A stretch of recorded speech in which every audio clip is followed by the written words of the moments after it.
Welcome. This is Jamb year 2013 government passed question. Question number 4 says a group of people who live together under a common law within a definite territory is a dash.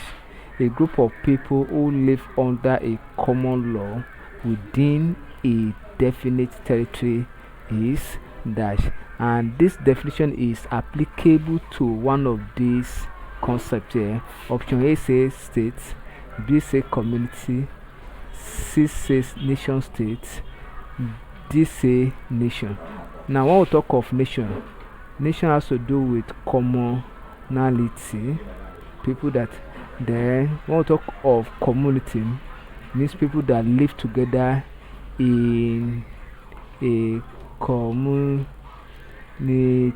That is people.